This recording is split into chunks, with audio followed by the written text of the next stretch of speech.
नमस्कार, मैं Sunil Kumar. Sunil science study YouTube channel के प्लेटफॉर्म पर आप सबका हार्दिक स्वागत है। कक्षा 12 रसायन विज्ञान के कुछ महत्वपूर्ण क्वेश्चनों की सीरीज में आज लेसन नंबर 13 जिसका नाम है एमीन, उसके कुछ महत्वपूर्ण क्वेश्चनों की सीरीज में कुछ क्वेश्चन हैं, जिसमें पहला क्वेश्चन है जो बोर्ड एग्जाम 2022-23 की दृष्टि से बहुत इंपॉर्टेंट क्वेश्चन है। जिसमें पहला क्वेश्चन है कि एमीनों की संरचना किस प्रकार की होती है। तो एमीनों की जो संरचना होती है वो पिरामिडीय संरचना होती है।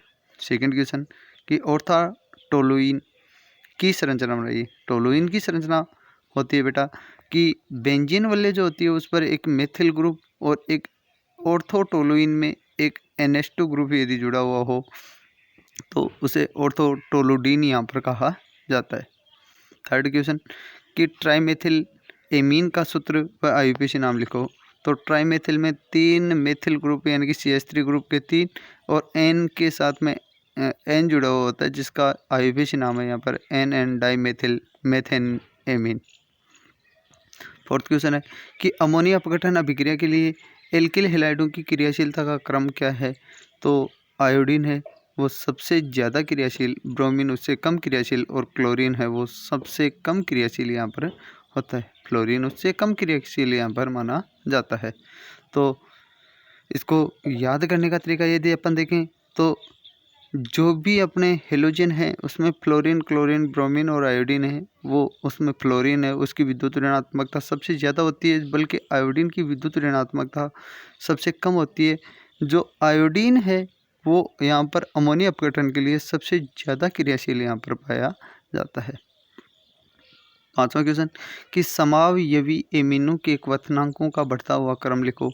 तो प्राइमरी जो एमीन है उसका क्वथनांक सबसे ज़्यादा, सेकेंडरी का क्वथनांक उससे कम और टर्सरी का सबसे कम होता है, क्योंकि उसमें टर्सरी में यहाँ पर श्रृंखलाएं पाई जाती हैं और श्रृंखलाओं को तोड़ना अपने लिए आसान होता है। आसान होने के कारण ही इसको अपन यहाँ पर इनका क्वथनांक जो होता है वो सबसे कम माना जाता है। छठवां क्वेश्चन है कि दंत चिकित्सा में निश्चेतक के रूप में प्रयुक्त संश्लेषित एमीन है वो कौन सा है। तो वो नोवोकेन नामक यहाँ पर एक संश्लेषित एमीन यहाँ पर काम में लिया जाता है। सातवां क्वेश्चन कि ट्राइमेथिल एमीन में बंध कोण का मान है कितना होता है। तो 108 डिग्री यहाँ पर माना जाता है। अगला क्वेश्चन है यहाँ पर इलेक्ट्रॉन स्नेही प्रतिस्थापन अभिक्रियाओं के NH2 समूह का निर्देशी प्रभाव है वो बताइए। तो इलेक्ट्रॉन स्नेही प्रतिस्थापन अभिक्रियाओं में ऑर्थो और पैरा निर्देशी यहाँ पर पाए जाते हैं। नौवां क्वेश्चन कि गैसीय अवस्था में एमीनों की सारकता का घटता हुआ क्रम है वो क्या है। तो टर्सरी एमीन की सारकता है सबसे ज़्यादा, सेकेंडरी की एमीन की सारकता उससे कम, प्राइमरी की उससे कम यहाँ पर मानी जाती है, यानी कि टर्सरी, सेकेंडरी और प्राइमरी एमीन यहाँ पर इस प्रकार व्यवस्थित होंगे। 10वां क्वेश्चन है कि जलीय विलयन में मेथिल प्रतिस्थापित एमीनों की सारकता का घटता हुआ क्रम लिखो।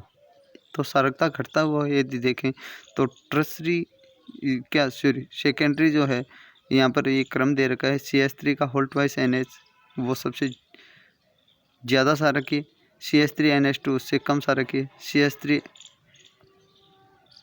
का होल 3 N उससे कम और NH3 है वो सबसे कम सारक यहाँ पर माना जाता है। 11वां क्वेश्चन कि जलीय विलयन में एथिल प्रतिस्थापित एमीनों की सारकता का घटता हुआ क्रम क्या होगा। तो एथिल में यदि देखा जाए तो C2H5 एथिल ग्रुप C2H5 को ही बोलते हैं अपन। तो C2H5 का होल ट्वाइस NH सबसे ज़्यादा सारक है, C2H5 का होल 3 N उससे कम, C2H5 NH2 उससे कम और NH3 यानी कि सेकेंडरी, टर्सरी और प्राइमरी और बाद में अमोनिया है वो सारकीय सबसे कम यहाँ पर होता है। 12वां क्वेश्चन है कि टिल्डन अभिक्रमक का सूत्र लिखो। तो टिल्डन अभिक्रमक जो बोला जाता है वो नाइट्रोसिल क्लोराइड को कहा जाता है, जिसका फॉर्मूला है यहाँ पर NOCl। NOCl को ही नाइट्रोसिल क्लोराइड को ही यहाँ पर टिल्डन अभिक्रमक कहा जाता है। 13 नंबर का क्वेश्चन है कि हिंसबर्ग अभिक्रमक का रासायनिक सूत्र लिखिए। तो हिंसबर्ग अभिक्रमक जो होता है उसका रासायनिक सूत्र है यहाँ पर C6H5SO2Cl, जिसका नाम है यहाँ पर benzene sulphonyl chloride. Benzene sulphonyl chloride को ही हिंसबर्ग अभिक्रमक कहा जाता है। बहुत ही महत्वपूर्ण क्वेश्चन है यहाँ पर। 14 नंबर का क्वेश्चन कि आजकल प्रयुक्त हिंसबर्ग अभिकर्मक का नाम और उसका सूत्र लिखो। तो एक बेंजीन वाले दे रखी है, उसमें थोड़ी सी मिस प्रिंट है। यहाँ पर जो कार्बन होगा उसी कार्बन श्रृंखला से यहाँ पर ये जुड़े होते हैं, जिसमें बेंजीन वाले में एक कार्बन से यहाँ पर जो होता है प्रथम कार्बन से मेथिल ग्रुप, और यहाँ पर फोर्थ कार्बन से यहाँ पर SO3Cl, यानी कि जिसका नाम है यहाँ पर पैराटोलुइन सल्फोनिल क्लोराइड। पैराटोलुइन सल्फोनिल क्लोराइड जो पैरा संरचना पर यहाँ पर जुड़ा हुआ होता है, वो आजकल यहाँ पर ज़्यादातर काम में लिया जाता है। अगला क्वेश्चन संख्या 15 कि सल्फोनिलिक अम्ल की ज्वेटर आयन संरचना लिखो। तो सल्फोनिलिक अम्ल की ज्वेटर आयन संरचना जो है उसमें बेंजीन वाले पर एक तो NH3 ग्रुप यानी कि अमोनिया ग्रुप जो पॉजिटिव के रूप में, और सल्फोनिल यानी कि SO3 माइनस ग्रुप यहाँ पर पैरा समूह पर जुड़ा हुआ होता है। क्वेश्चन संख्या 16 जिसमें क्वेश्चन है कि कमरे के ताप पर स्थायी बेंजीन डाई एजोनियम लवण कौन सा होता है। तो कमरे के ताप पर जो स्थायी डाई एजोनियम लवण होता है वो होता है C6H5N2BF4, जिसका नाम है यहाँ पर benzene fluoroborate diazonium. Benzene fluoroborate diazonium ये कमरे के ताप पर यहाँ पर एक स्थायी बेंजीन के रूप में यहाँ पर पाया जाता है। क्वेश्चन संख्या 17 कि निम्न एलिफेटिक एमीन जल में विलय होते हैं क्यों। तो निम्न एलिफेटिक एमीन जो होते हैं वो जल के साथ में अंतराणु का हाइड्रोजन बंध बनाते हैं, इसी कारण ये जल में विलय होते हैं। बल्कि उच्च एमीन जो होते हैं यहाँ पर अंतराणु को हाइड्रोजन आबंध नहीं बनाने के कारण यहाँ पर जल में विलय नहीं होते हैं। 18 नंबर का क्वेश्चन कि R3N में नाइट्रोजन परमाणु की संकरण अवस्था है वो क्या होती है। तो नाइट्रोजन की यहाँ पर संकरण अवस्था जो होती है वो sp3 होती है यहाँ पर। 19वां क्वेश्चन कि निम्नलिखित एमिनों के क्वथनांकों के बढ़ते हुए क्रम में लिखो। तो उसमें सबसे ज़्यादा क्वथनांक जो होता है वो टर्सरी का, यानी कि एक सूत्र दे रखा है कि क्वथनांक जो होता है वो अणुभार के अकॉर्डिंग यहाँ पर बढ़ता है। जब अणुभार ज़्यादा होगा तो यहाँ पर क्वथनांक भी ज़्यादा होता है। तो टर्सरी एमीन का यानी कि CH3 का होल 3N उसका सबसे ज़्यादा क्वथनांक, CH3 का होल ट्वाइस NH सेकेंडरी का उससे कम, और प्राइमरी CH3NH2 का क्वथनांक उससे कम होता है।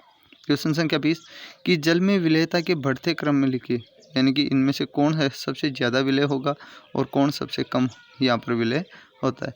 तो एथिलेमिन जो होता है वो सबसे ज़्यादा विलय, सेकेंडरी एथिलेमिन जो है वो उससे कम विलय, और C6H5NH2 है सबसे कम यहाँ पर विलय होता है। इसको यदि याद करें तो क्वथनांक जो होता है यहाँ पर वो तो अपन ने देखा कि अणुभार जब बढ़ेगा तो यहाँ पर बढ़ेगा, बल्कि जब अणुभार बढ़ता है यहाँ पर तो जल में विलेयता है वो क्या होती है, कम होती है। तो इसको जिसका अणुभार कम होगा उसकी जल में विलेयता ज़्यादा, यानी कि एक दूसरे के ये व्युत्क्रमानुपाती होते हैं। 21वां क्वेश्चन कि अमोनिया अपघटन अभिक्रिया को समझाइए। तो अमोनिया अपघटन अभिक्रिया क्या है कि 373 केल्विन ताप पर यदि एक बंद नली में एल्किल हेलाइड को एरोमेटिक हेलाइड की क्रिया एथेनोलिक NH3 के साथ में करवाने पर हेलोजन परमाणु का प्रतिस्थापन एमिनो समूह के द्वारा हो जाता है। यानी कि NH3 समूह से करवाने पर हेलोजन परमाणु है वो एमीन समूह द्वारा प्रतिस्थापित हो जाता है तथा प्राथमिक एमीन यहाँ पर प्राप्त होता है, और इसी क्रिया में अमोनिया द्वारा एल्किल हेलाइड के कार्बन हेलोजन बंध विखंडन की प्रक्रिया को अमोनिया अपघटन यहाँ पर कहा जाता है। इस अभिक्रिया में प्राप्त प्राथमिक एमीन जो होता है पुनः एल्किल हेलाइड से यहाँ पर क्रिया करके सेकेंडरी और टर्सरी एमीन और अंत में यहाँ पर चतुष्क अमोनियम यहाँ पर लवण बनाता है, जिसकी अभिक्रिया यहाँ पर आपके सामने दे रखी है कि RX यानी कि एल्किल हेलाइड है वो अमोनिया से यहाँ पर क्रिया करके RNH2 का निर्माण करेगा, यानी कि प्राइमरी एमीन का निर्माण करेगा। वो प्राइमरी एमीन फिर एल्किल हेलाइड से क्रिया करके R2NH यानी कि सेकेंडरी एमीन का निर्माण करता है, और फिर सेकेंडरी एमीन को यदि एल्किल हेलाइड से क्रिया करवाई जाए तो टर्सरी एमीन का निर्माण करता है, और टर्सरी एमीन को यदि एल्किल हेलाइड के साथ में क्रिया करवाई जाए तो चतुष्क अमोनियम लवण का यहाँ पर निर्माण होता है। तो इस प्रकार अमोनियम लवण का यहाँ पर अपन निर्माण अलग अलग तरीके से यहाँ पर कर सकते हैं। 22वां क्वेश्चन कि ग्रेबिल थैलेमाइड संश्लेषण अभिक्रिया को समझाइए।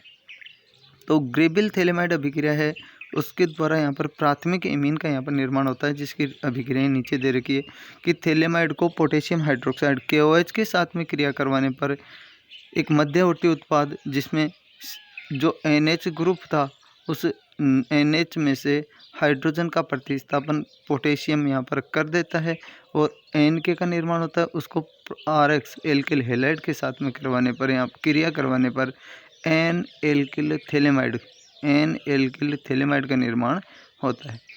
सेकेंड रिएक्शन इसमें कि N एल्किल थैलेमाइड जो है इसी को आगे बढ़ा रखी है, उसको फिर पोटेशियम हाइड्रोक्साइड के साथ में यहाँ पर क्रिया करवाई जाती है और पोटेशियम हाइड्रोक्साइड से क्रिया करवाने पर यहाँ पर RNH2 तो अलग हो जाता है, अर्थात प्राइमरी एमीन का निर्माण अलग, और यहाँ पर एक जो सेकेंड उत्पाद जो प्राप्त होता है वो सोडियम का यहाँ पर बेंजीनोएट उत्पाद अपने को प्राप्त होता है।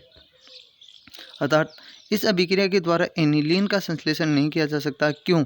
यहाँ पर ये क्वेश्चन भी बहुत बार पूछा जा सकता है कि ग्रेबेल थैलेमाइड अभिक्रिया के द्वारा एनिलीन का संश्लेषण नहीं किया जा सकता है। क्यों? तो याद रखना, क्योंकि यहाँ पर एरोमेटिक हैलाइड की क्रियाशीलता है वो एल्किल हैलाइड से यहाँ पर कम होती है। इसी कारण ग्रेबेल थैलेमाइड अभिक्रिया के द्वारा यहाँ पर प्राइमरी एमीन का निर्माण यहाँ पर नहीं, एनिलीन का निर्माण यहाँ पर नहीं किया जा सकता, बल्कि प्राइमरी एमीन का यहाँ पर निर्माण आसानी से किया जा सकता है। 23वां क्वेश्चन है कि गाटरमान अभिक्रिया का रासायनिक समीकरण लिखो। तो एरोमेटिक अमोनियम हैलाइड या एमीन हैलाइड हैं, उनको जब क्रिया कॉपर चूर्ण की उपस्थिति में या तो HCl या HBr तथा KCN के साथ में करवाई जाती है तो इसे ही गाटरमान अभिक्रिया कहा जाता है। अर्थात एरोमेटिक ArN2X को कॉपर और HCl या कॉपर या HBr की प्रेजेंटिविटी में क्रिया करवाने पर ArClN2 और COX का यहाँ पर निर्माण होता है, या ArBr एरोमेटिक ब्रोमीन नाइट्रोजन और कॉपर हैलाइड का यहाँ पर निर्माण होता है। इसी अभिक्रिया को गाटरमान अभिक्रिया कहते हैं। इसको याद करने के लिए यहाँ पर सिंपल सी तरीका है कि एरोमेटिक अमोनियम हैलाइड को कॉपर तथा HCl या HBr के साथ क्रिया करवाने पर यहाँ पर जो भी एरोमेटिक क्लोराइड या ब्रोमाइड हैलाइड जो प्राप्त होते हैं उसी अभिक्रिया को गाटरमान अभिक्रिया कहा जाता है। अगला क्वेश्चन है 24 नंबर का कि सैंडमायर अभिक्रिया का रासायनिक समीकरण लिखो। तो सैंडमायर अभिक्रिया और गाटरमान अभिक्रिया में थोड़ा सा परिवर्तन है यहाँ पर कि एरोमेटिक ArN2X को वहाँ पर तो क्रिया करवाई थी अपन ने कॉपर और HCl या HBr के साथ, बल्कि यहाँ पर क्रिया करवानी है कि CO2Cl2 या CO2Br2 या COCl copper chloride, copper bromide या कॉपर साइनाइड के साथ में यहाँ पर क्रिया करवाने पर एरोमेटिक हैलाइड जो प्राप्त होते हैं उसी अभिक्रिया को यहाँ पर सैंडमायर अभिक्रिया कहा जाता है। ऊपर वाली क्रिया में यानी कि गाटरमान में भी अपने को नाइट्रोजन गैस प्राप्त हुई थी और कॉपर हैलाइड प्राप्त हुआ था, बल्कि यहाँ पर यदि देखा जाए तो अपने को एरोमेटिक हैलाइड के साथ में नाइट्रोजन गैस प्राप्त होती है। इसकी व्याख्या दे रखी है कि सैंडमायर में क्यूप्रस लवण यहाँ पर लिया जाता है, जबकि गाटरमान अभिक्रिया में केवल और केवल यहाँ पर कॉपर चूर्ण लिया जाता है। याद रखना इसको कि यहाँ पर सैंडमायर अभिक्रिया में किसका उत्प्रेरक के रूप में प्रयोग किया जाता है तो क्यूप्रस लवण का, बल्कि गाटरमान अभिक्रिया में केवल और केवल कॉपर चूर्ण का प्रयोग किया जाता है। फिर 25वां क्वेश्चन कि बेंजीन डाइएजोनियम क्लोराइड से निम्न के विरचन का रासायनिक समीकरण लिखो। यानी कि बेंजीन डाइएजोनियम जो क्लोराइड है उससे फिनॉल, बेंजीन, आयोडोबेंजीन और नाइट्रोबेंजीन है वो किस प्रकार प्राप्त किया जाता है।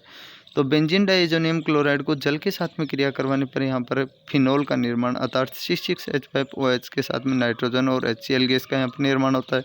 बेंजीन का निर्माण यदि करना हो तो एथेनॉल के साथ में यहाँ पर क्रिया करवा दो। एथेनॉल का फॉर्मूला होता है यहाँ पर C2H5OH। C2H5OH को यदि C6H5N2Cl के साथ में यदि क्रिया करवाई जाए तो यहाँ पर बेंजीन का निर्माण हो जाता है। उसी के साथ में एल्डिहाइड और नाइट्रोजन और HCl का यहाँ पर निर्माण होता है। इसी के साथ में यदि अपन देखें तो थर्ड रिएक्शन में इसका निर्माण जो है वो किस प्रकार यहाँ पर होता है कि बेंजीन डाइएजोनियम क्लोराइड को पोटेशियम आयोडाइड के साथ में क्रिया करवाने पर यहाँ पर आयोडोबेंजीन का निर्माण होता है, और बेंजीन डाइएजोनियम क्लोराइड को HBF4 के साथ में क्रिया करवाने पर यहाँ पर C6H5N2BF4 का यहाँ पर निर्माण होता है, जिसको आगे यदि नाइट्रो अपने को प्राप्त करना है तो NaNO2 के साथ में क्रिया करवाई जाती है और सोडियम नाइट्राइट के साथ में क्रिया करवाने पर C6H5NO2 के साथ में नाइट्रोजन और NaBF4 है वो यहाँ पर सुरक्षित रह जाता है। अगला जो हाफमान ब्रोमाइड अभिक्रिया है उसको समझाना है और बाल्ज-सीमान है यहाँ पर अभिक्रिया को समझाना है। तो हाफमान ब्रोमाइड अभिक्रिया की थ्योरी क्या दे रखी है कि एमाइड की अथवा एमाइड को NaOH के जलीय विलयन अथवा एथेनोलिक विलयन में ब्रोमीन से क्रिया करवाने पर यहाँ पर प्राथमिक एमीन बनता है तथा कार्बन श्रृंखलाएं आपस में कार्बन की यहाँ पर एक कार्बन की कमी हो जाती है। अतः इस अभिक्रिया को यहाँ पर कार्बन श्रृंखला के अवरोहण के लिए यहाँ पर प्रयुक्त किया जाता है, यानी कि कार्बन श्रृंखला की कमी करने के लिए यहाँ पर हाफमान ब्रोमाइड अभिक्रिया काम में ली जाती है। अर्थात कोई एमाइड जैसे RCONH2 है उसको ब्रोमीन और सोडियम हाइड्रोक्साइड के साथ में अभिक्रिया करवाने पर RNH2 यानी कि primary amine, Na2CO3 sodium carbonate, NaBr sodium bromide और जल का यहाँ पर निर्माण होता है। और भी नीचे यहाँ पर रिएक्शन दे रखी है जिसमें कार्बन की यहाँ पर कमी होकर यहाँ पर प्राइमरी एमीन का आसानी से निर्माण हो जाता है। अगला है बाल्ज-सीमान अभिक्रिया, जिसमें अभी अपन ने देखा था कि C6H5N2Cl को HBF4 के साथ में क्रिया करवाने पर C6H5N2BF4 का निर्माण और उसी को आगे क्रिया करवाने पर यहाँ पर गर्म करेंगे।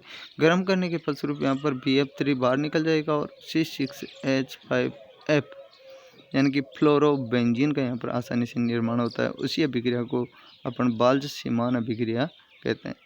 अगला क्वेश्चन संख्या 27, जिसमें क्वेश्चन है कि निम्न रासायनिक अभिक्रियाओं की व्याख्या कीजिए। जिसमें पहला क्वेश्चन है कि कार्बिल एमीन अभिक्रिया और दूसरा है मेंडियस अभिक्रिया। तो कार्बिल एमीन अभिक्रिया में देखो कि एलिफेटिक तथा aromatic amine methyl chloride CHCl3 chloromethane के साथ में तथा एल्कोहलिक KOH के साथ में गर्म करने पर दुर्गंध युक्त पदार्थ आइसोसाइनाइड अथवा कार्बिल एमीन का निर्माण करता है और इस अभिक्रिया के द्वारा केवल और केवल यहाँ पर प्राथमिक एमीन का यहाँ पर निर्माण होता है, यानी कि प्राथमिक एमीन यहाँ पर देता है। जिसमें अभिक्रिया दे रखी है कि RNH2 प्राइमरी एमीन को CHCl3 तथा KOH के साथ में क्रिया करवाने पर आइसोसाइनाइड RNC और KCl और जल का यहाँ पर निर्माण होता है। जब RNC यानी कि आइसोसाइनाइड का निर्माण होता है तो उसी अभिक्रिया को यहाँ पर कार्बिल एमीन अभिक्रिया कहा जाता है। सेकंड मेंडियस अभिक्रिया है। मेंडियस अभिक्रिया में एल्किल साइनाइड को हाइड्रोजन के साथ में क्रिया करवाई जाती है, जिसमें उत्प्रेरक लिए जाते हैं सोडियम के साथ में एथेनॉल, और सोडियम के साथ में जब एथेनॉल लिया जाता है तो उसमें अपचयन अभिक्रिया होती है और अपचयन अभिक्रिया के द्वारा यहाँ पर RCH2NH2 यानी कि प्राइमरी एमीन का निर्माण होता है। सेकंड इसी को रिएक्शन साइनाइड की हाइड्रोजन के साथ में यानी कि अपचयन अभिक्रिया जो सोडियम और एथेनॉल की प्रेजेंटेटिव में करवाई जा रही है, जिसमें भी यहाँ पर प्राइमरी एमीन का यहाँ पर निर्माण होता है। जिसमें यहाँ पर यह अभिक्रिया कार्बन श्रृंखला के आरोहण में यानी कि वृद्धि के लिए यहाँ पर प्रयुक्त की जाती है। कार्बन श्रृंखला के कई बार क्वेश्चन पूछा जाता है कि एमीनों में कार्बन श्रृंखला में वृद्धि करने के लिए कौन सी अभिक्रिया काम में ली जाती है, तो याद रखना यहाँ पर मेंडियस अभिक्रिया यहाँ पर काम में ली जाती है। आगे क्वेश्चनों की सीरीज में क्वेश्चन संख्या 28 है, जिसमें क्वेश्चन है कि ARNH2 एरोमेटिक एमीन की सारकता RNH2 यानी कि प्राइमरी एमीन से यहाँ पर क्या होती है, कम होती है, क्यों, उसका कारण दीजिए। तो उसका कारण यदि देखा जाए तो कारण क्या होता है उसका कि ARNH2 की सारकता यहाँ पर यदि देखी जाए तो ARNH2 की सारकता उसकी तुलना में यहाँ पर कम होती है। कारण क्या है, तो एल्किल एमीन में R यानी कि R के +I प्रभाव के कारण यहाँ पर नाइट्रोजन की इलेक्ट्रॉन दान करने की प्रवृत्ति है वो बढ़ जाती है तथा हाइड्रोजन ग्रहण करने के पश्चात यहाँ पर बने धनायन का स्थायित्व है वो क्या हो जाता है, अधिक हो जाता है। जबकि एनिलीन में यहाँ पर नाइट्रोजन पर उपस्थित लोन पेयर में बेंजीन वलय के संयुग्मित यहाँ पर रहता है, अतः प्रोटोनन के लिए यहाँ पर कम उपलब्ध रहता है तथा प्रोटोन ग्रहण करने के पश्चात बने एनिलीनियम आयन का स्थायीकरण है वो कम होता है। अर्थात नीचे देख सकते हो आप कि RNH2 है वो हाइड्रोजन से क्रिया आसानी से यहाँ पर कर रहा है और इसमें RNH3 में यहाँ पर नाइट्रोजन पर लोन पेयर नहीं प्रेजेंट होकर यहाँ पर पॉजिटिव चार्ज होता है, इस कारण यहाँ पर कम ये क्रिया करता है। यहाँ पर नीचे एनिलीनियम और की यहाँ पर अनुनादी संरचना और ArNH2 की यहाँ पर अनुनादी संरचना यहाँ पर दे रखी है दोनों की। तो किस प्रकार इनमें अनुनादी संरचना का निर्माण होता है, जिसमें NH2 बेंजीन पर NH2 ग्रुप जो होता है वो यहाँ पर इलेक्ट्रॉनों को डोनेट करके यहाँ पर सिंगल बॉन्ड डबल बॉन्ड में, और डबल बॉन्ड जब यहाँ पर कार्बन पर आता है तो एक नेगेटिव चार्ज का निर्माण होता है। वो नेगेटिव चार्ज आगे से आगे यहाँ पर गमन करता रहता है और इसमें एक अनुनादी संरचना का निर्माण होता है। बल्कि एनिलीनियम आयन की अनुनादी संरचना में केवल और केवल 2 ही संरचनाएं बनती हैं यहाँ पर, जिसमें यहाँ पर एक पर दोनों पर पॉजिटिव चार्ज और उसमें बंध जो होते हैं वो एक स्थान से दूसरे स्थान पर यहाँ पर ट्रांसफर हो जाते हैं। अगला गुण 30 नंबर का क्वेश्चन है कि प्राथमिक, द्वितीयक और तृतीयक एमिनो के विभेद करने वाली रासायनिक अभिक्रिया को लिखिए। तो इसमें किस प्रकार यहाँ पर विभेद किया जा सकता है। देखो कि प्राइमरी, सेकेंडरी व टर्शरी एमीन की क्रिया जब हिंसबर्ग अभिक्रमक, जिसका फॉर्मूला है C6H5SO2Cl, के साथ में करवाई जाती है तो प्राथमिक एमीन सार में विलयशील सल्फोनेमाइड बनाता है, जबकि सेकेंडरी एमीन सार में अविलय सल्फोनेमाइड बनाता है, और टर्शरी एमीन हिंसबर्ग अभिक्रिया से यहाँ पर क्रिया नहीं करता है। इसी के आधार पर यहाँ पर अपन यहाँ पर आसानी से समझा सकते हैं। सिंपल रिएक्शन है। यहाँ पर आगे यदि क्वेश्चनों की सीरीज अपन फिर देखें तो क्वेश्चनों की सीरीज में आगे यहाँ पर टर्शरी एमीन कोई क्रिया नहीं करता है, बल्कि प्राइमरी और सेकेंडरी यहाँ पर ये आपस में क्रिया करके यहाँ पर उत्पादों का निर्माण करते हैं। अगला क्वेश्चन है 30 नंबर का कि डाई एजोटीकरण से क्या अभिप्राय है, उसको समझाइए। और सेकेंड क्वेश्चन यहाँ पर इनका क्वथनांकों को घटता क्रम लिखना है, तो वो देखो यहाँ पर क्या है घटता हुआ क्रम। पहले तो यहाँ पर डाई एजोटीकरण को समझाना है। तो एनिलीन तथा नाइट्रस अम्ल की क्रिया 273 से 278 केल्विन ताप पर यहाँ पर करवाई जाती है तो बेंजीन डाइएजोनियम क्लोराइड का निर्माण होता है, और यह क्रिया अभिक्रिया ही यहाँ पर डाइएजोटीकरण कहलाती है, जिसका फॉर्मूला है अभिक्रिया है यहाँ पर C6H5NH2 है, यानी कि प्राइमरी बेंजीन एमीन है, जिसको NaNO2 और HCl से क्रिया करवाने पर 273 से 78 केल्विन ताप पर C6H5N2Cl बेंजीन डाइएजोनियम क्लोराइड का यहाँ पर निर्माण हो जाता है, और उसी के साथ में जल और सोडियम क्लोराइड यहाँ पर बाहर निष्कासित हो जाते हैं। नोट में दे रखा है कि बेंजीन डाइएजोनियम लवण है, अस्थायी प्रकृति का होता है, अतः इसका भंडारण यहाँ पर नहीं किया जा सकता, क्योंकि थोड़ी देर बाद में यहाँ पर ये वायुमंडल के साथ, वायुमंडल में प्रेजेंट ऑक्सीजन गैस के साथ में क्रिया करके यहाँ पर अपघटित हो जाता है। क्वथनांकों का घटता हुआ क्रम, तो यहाँ पर ऊपर देखा था अपन ने कि क्वथनांक हैं वो अणुभार के समानुपाती होते हैं, कि जब अणुभार बढ़ेगा तो यहाँ पर क्वथनांक आसानी से बढ़ जाता है। तो इसलिए यहाँ पर CH3 CH2 CH2 NH2 का क्वथनांक सबसे ज़्यादा, CH3 CH2 NH2 का क्वथनांक उससे कम, और CH3 NH2 का क्वथनांक सबसे कम यहाँ पर माना जाता है। अगला 31 नंबर का क्वेश्चन है कि बेंजीन डाइएजोनियम क्लोराइड की एनिलीन तथा फिनोल के साथ में युग्मन अभिक्रिया का समीकरण लिखो। या और में दे रखा है दूसरा क्वेश्चन कि बेंजीन डाइएजोनियम क्लोराइड से नारंगी अथवा पीला रंजक प्राप्त करने की रासायनिक अभिक्रिया लिखो। तो पीला रंजक है वो किस प्रकार यहाँ पर प्राप्त किया जा सकता है कि बेंजीन डाइएजोनियम क्लोराइड, बेंजीन उसके साथ में रेड अक्षरों में लिख रखे हैं नाइट्रोजन N2 और Cl, बेंजीन डाइएजोनियम क्लोराइड है, उसको फिनोल के साथ में क्रिया करवाई जाती है एल्कोहलिक ग्रुप के साथ में। तो यहाँ पर पैरा हाइड्रोक्सी एजोबेंजीन नारंगी रंग प्राप्त होता है, पैरा हाइड्रोक्सी एजोबेंजीन नारंगी रंग, बल्कि उससे ही यदि एनिलीन यानी कि बेंजीन के साथ में यदि NH2 ग्रुप जुड़ा हो और उसके साथ में क्रिया करवाई जाए तो पैरा एमिनो एजोबेंजीन का निर्माण होता है, जिसका रंग जो होता है वो यहाँ पर पीला रंग का होता है। तो यहाँ पर पैरा हाइड्रोक्सी एजोबेंजीन है उसका नारंगी रंग, और पैरा एमिनो एजोबेंजीन का रंग है वो पीला रंजक यहाँ पर होता है। आगे क्वेश्चनों की सीरीज में यदि अपन देखें तो 32 नंबर का क्वेश्चन है कि एनिलीन व एथिल एमीन में विभेद कैसे करेंगे। तो एनिलीन और एथिल एमीन में कैसे अंतर कर सकते हैं कि एनिलीन डाइएजोटीकरण अभिक्रिया देता है, जबकि एथिल एमीन यहाँ पर डाइएजोटीकरण अभिक्रिया नहीं देता है, जिसकी क्रिया विधि दे रखी है कि C6H5NH2 है वो NaNO2 और HCl के साथ में क्रिया करके बेंजीन डाइएजोनियम क्लोराइड यानी कि C6H5N2Cl का यहाँ पर निर्माण करता है, और उसी के साथ में जल का निर्माण होता है और NaCl बनता है, दूसरा, एनिलिन फ्रीडल क्राफ्ट अभिक्रिया नहीं देता है, क्यों? तो इसका कारण क्या है? आज की क्लास में बस इतने क्वेश्चन और भी हैं, जिसको क्वेश्चनों को देखते रहने के लिए चैनल को अवश्य सब्सक्राइब करें और वीडियो को ज़्यादा से ज़्यादा शेयर करते रहें। जय मां शारदे, जय हिंद, जय भारत।